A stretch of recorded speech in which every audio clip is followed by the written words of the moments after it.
ایران کا ایک شہر ہے کرمان، وہاں پہ ایک شخص ہے حاج ماشاءاللہ، پورے کرمان میں جب امام حسین کی مجلس کرواتا ہے، کسی بادشاہ اور وزیر کی مجلس میں بھی اتنے طعام نہیں ہوتے جتنا اس کی مجلس میں امام حسین کا نظر و نیاز ہوتا ہے۔ ہمارے ایران کے استاد کہتے ہیں کہ جب میں ان سے ملنے گیا، اور اسی نیت سے ملنے گیا کہ پوچھوں تو صحیح آپ کے پاس اتنا پیسہ آتا کہاں سے کہ آپ امام حسین کے اتنے سفرے اور اتنے طعام لگاتے ہیں۔ جب ملنے گیا تو کہا کہ ایک بوڑھا سا تھا 70 ایئرز کا، چہرے پہ عجیب نورانیت تھی، اور بیٹھا اور مجھے کہنے لگے کہ آج تک حسین کی میں نے جب بھی نیاز کیا میں نے جیب سے ایک پائی نہیں لگائی، مجھے نہیں پتا یہ کہاں سے آتا ہے، کون دے کر جاتا ہے۔ یا آپ نے پریکٹیکلی مثلا امام بارگاہ بناتے وقت کس نے سوچا تھا اتنی بڑی امام بارگاہ مثلا بن جائے گی؟ جب آپ اہل بیت کا کام کرتے ہیں تو ایسے لوگوں کی مدد آتی ہے، کیونکہ کام جب ان کا ہے تو میں کیوں گھبراؤں، راہ جب ان کی ہے تو بندہ کیوں گھبرائے، وہ خود اپنا راستہ بناتا ہے۔ کہ پھر بھی یہ کیسے ہوا؟ میں نے آپ کے بارے میں بڑی چیزیں سنی۔ اس نے کہا کہ آج سے تقریباً 50 سال پہلے میرا کام تھا نجاری کا، جو لکڑیاں بناتے ہیں نا، لکڑی کا کام کرتا تھا، اور میری بڑی الفت تھی، محبت تھی امام حسین سے، میری زندگی عشق حسین کے محور میں گھومتی تھی۔ میں لکڑی کا کام تو کرتا تھا، لیکن میں بڑی محنت کر کے لکڑی کے ممبر بناتا تھا حسین کے لیے، مسجدوں کے لیے ممبر بناتا تھا، تعزیہ بناتا تھا، تابوت بناتا تھا، علم بناتا تھا، جس بھی مسجد کا کام ہو سب سے پہلے وہ کرتا تھا۔ پورا سال میری یہ روش تھی، مسجدوں میں ممبر دینا، تعزیہ دینا، حسین سے عشق تھا۔ اس کے ساتھ ساتھ تھوڑے ہاسپٹلز کے کام بھی کرتا تھا۔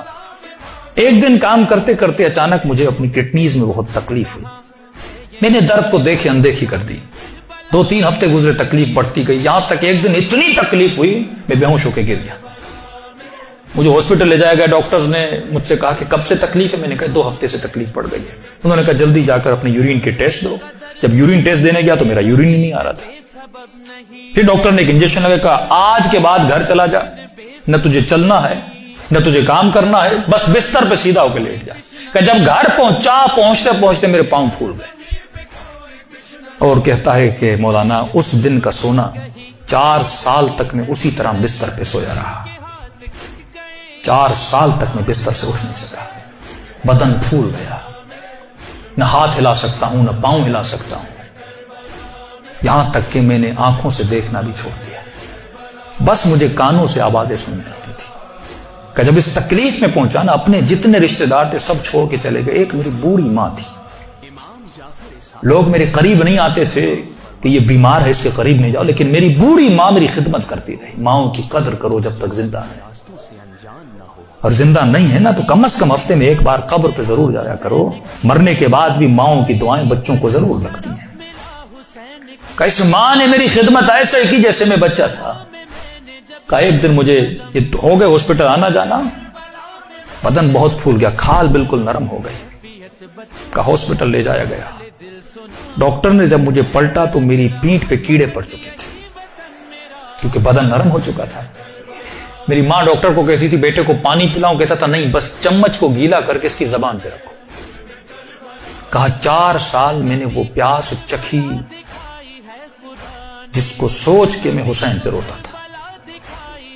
شدت پیاس میں نے بس دل میں نے حسین حسین حسین کو اپنے آقا کو میں نے امید نہیں توڑی، حسن ظن تھا میرے آقا حسین پہ۔ بس یہی کہتا تھا مولا میں آپ کے ممبر بناتا ہوں، مولا میں آپ کے تعزیے بناتا ہوں، مولا مجھے یقین ہے کہ آپ مجھے ضرور بچا لیں گے۔ کہ جب آخری دن ہاسپٹل میں گئے تو ڈاکٹر نے میری ماں کو کہا بس یہ چند دن کا مہمان ہے، اسے گھر لے جاؤ۔ کہ یہ میں نے آواز سنی، اور سنی تو میں رو پڑا۔ میں نے کہا امام حسین 4 سال سے آپ سے امید لگا کر بیٹھا، مولا کیا آپ کا عاشق اسی طرح مر جائے گا؟ دنیا کیا کہے گی حسین کے ممبر بناتا تھا اور حسین نے اسے شفا ہی نہیں دی۔ کہ میری ماں نے گھر کے سرداب میں لا کر مجھے سلا دیا۔ کہ وہ دن تھے محرم کے دن، پہلی محرم ہوئی، میری ماں نے جلدی جلدی گھر میں صفائی کرنا شروع کی، اور نیچے آئی کہنے لگی میرے لال محرم شروع ہو گیا ہے، اب میں تجھے حسین کے حوالے کرتی ہوں، میں جاتی ہوں مجلس میں۔ کہتا ماں یہ کہہ کر چلی گئی، اس سرداب میں سو رہا تھا، 4 محرم کی رات آئی، آج بھی اس کا گھر موجود ہے، سب کچھ ہے۔ 4 محرم کی رات آئی، میں نے دیکھا کھڑکی سے ایک پرندہ اندر آیا۔ کہتے تب تک کان کام کرتے تھے، لیکن جیسے یہ پرندہ آیا میری آنکھوں نے دیکھنا شروع کیا۔ لیکن یہ عجیب کبوتر تھا جس کے 3 پر تھے، سفید تھا، سبز تھا اور لال پر تھا۔ میں نے زندگی میں ایسا کبوتر دنیا میں کہتا میں نے نہیں دیکھا۔ پنجے اس کے لال تھے، آیا اور آ کر میرے سرہانے پہ بیٹھ گیا۔ بیٹھنے کے بعد اس نے کلام کرنا شروع کیا، میرے کانوں میں آواز دے کر کہا تجھے پیاس لگی ہے؟ کچھ کھاؤ گے، کچھ پیو گے؟ کہا 4 سال سے زبانوں پہ تالا لگا تھا پر اب یہ تالا کھل گیا۔ میں نے کہا مجھے بہت پیاس لگی ہے، اتنے سالوں سے پیاسا ہوں۔ کہ پتہ نہیں اس کی چونچ میں کیا تھا، اس نے میرے منہ میں ڈالا، بس وہ بدن میں جانا تھا، ایک عجیب سی فرحت مجھے ملی۔ پھر وہ پرندہ اڑا اور اڑ کے سامنے کرسی تھی اس پہ بیٹھ گیا۔ اب میں کہہ رہا اپنے ذہن میں یہ کہہ رہا تھا کہ مولا حسین اگر تو نے بھیجا ہے تو یہ اڑ کے میرے پاس آئے گا یا میرے بستر کے نیچے جائے گا، اگر تو نے نہیں بھیجا یہ اڑ کے چلا جائے۔ کہ اتنا کہنا تھا، وہ پرندہ اڑا اور میرے بستر کے نیچے جا کر بیٹھ گیا۔ کہ بس اتنا ہوا، لیکن ابھی بھی بستر پہ لیٹا ہوا ہوں، لیکن تھوڑی فرحت مجھے مل چکی ہے۔ اب سوچ رہا ہوں یہ پرندہ کون ہے، کہاں سے آ رہا ہے۔ اتنے میں صبح ہوئی، میری ماں نیچے سرداب میں آئی اور اس کے ہاتھ میں رومال تھا۔ پہلے زمانے میں جب لوگ روتے تھے تو ایک رومال رکھتے تھے۔ کہ جلدی دوڑی دوڑی آئی اور گیلا سا رومال تھا، اس نے اس رومال کو میرے اوپر نچوڑنا شروع کیا۔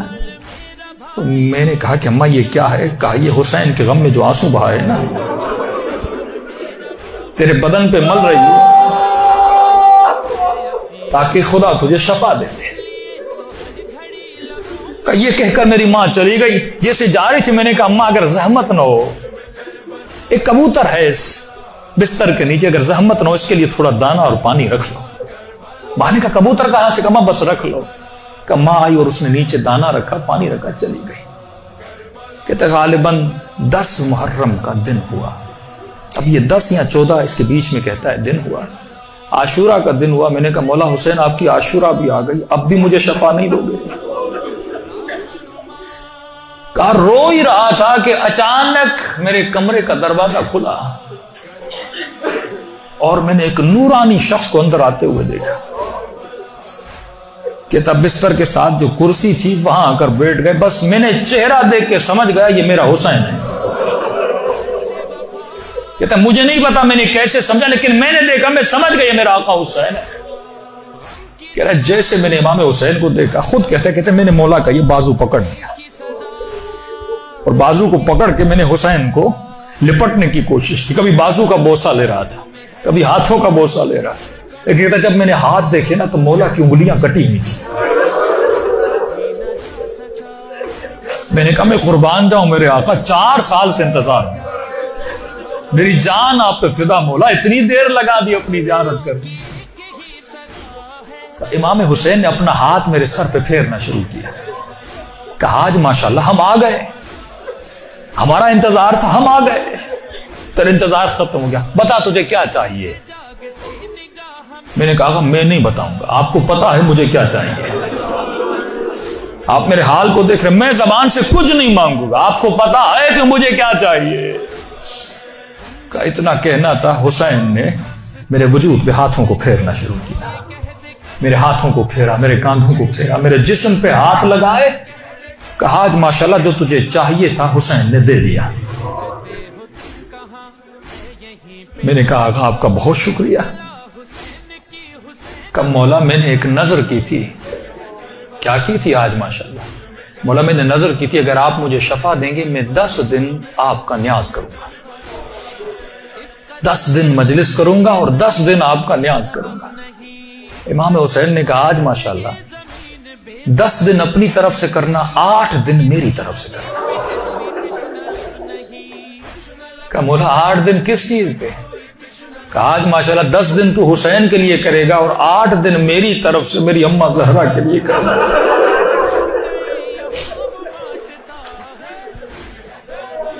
کہتا یہ کہہ کر حسین چلے گئے اور جب چلے تو میں رونے لگا۔ اتنے میں وہ پرندہ بستر کے نیچے سے نکلا اور اس نے پرواز کرنا شروع کی. کہتا مجھے نہیں پتا وہ پرندہ پڑھ کیا رہا تھا, حسین آواز میں کچھ کہہ رہا تھا. آواز سن کے میری ماں دوڑتی ہوئی نیچے آئی. جیسی نیچے آئی لیکن دہشت اتنی تھی اس آواز میں, میری ماں اندر نہیں آ رہی تھی, پیچھے سے کہہ رہی تھی ماشاءاللہ یہ کمرے میں آوازیں کیسی ہیں. میں رو کر کہہ رہا تھا اماں اندر آ جاؤ, حسین نے مجھے شفا دے دی. کہ یہ بوڑھی ماں دوڑی دوڑی آئی, کبھی دائیں دوڑ رہی ہے کبھی بائیں دوڑ رہی ہے. کہاں ہے میرا آقا حسین؟ کہاں میں بستر پہ بیٹھا تھا, وہ سوجن ہر چیز ختم ہو گئی.